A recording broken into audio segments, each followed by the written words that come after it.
what happened to Plungerman? Plungerman. Oh, yes. So let me show you a. So I had here's Plungerman. In the book, I have a couple of chapters talking about a leader balancing confidence with humility. And so whether you want to call it confident humility or humble confidence, however you want to put that, but I think that it's a moving target.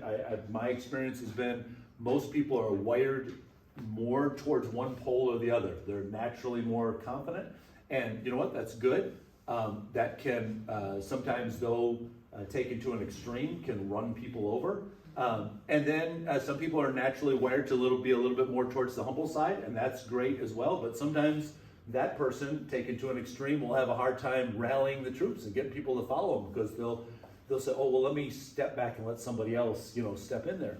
And so I talked about this balance and how confident people need to add humility and humble people need to add confidence. So Plungerman is actually, I know it doesn't, the hair is a little different, but this is actually a character that I had to create for myself.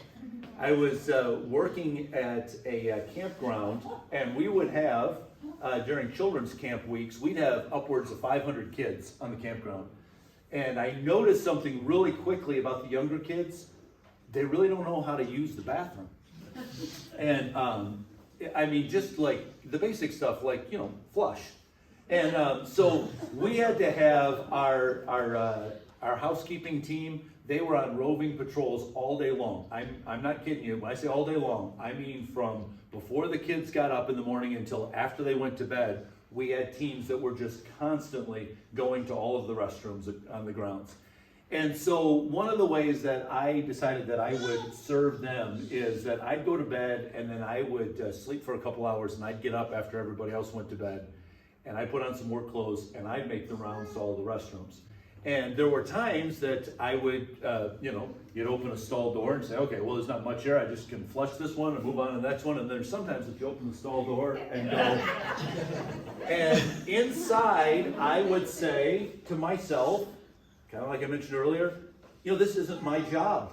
This is not my job description. I'm the director of the whole facility. I'm not the custodian. And somebody else can do this, or I've done enough already. And so to kind of psych myself up, pump myself up to do this, I created this character, and I would go back out to my golf cart, and I'd grab my plunger and just say, "This is a job for Plungerman." And I'd have to go back in to do that job. So Donna and Mary Gardner are encouraging me to write a Plungerman book on trying to help parents teach their kids proper bathroom etiquette.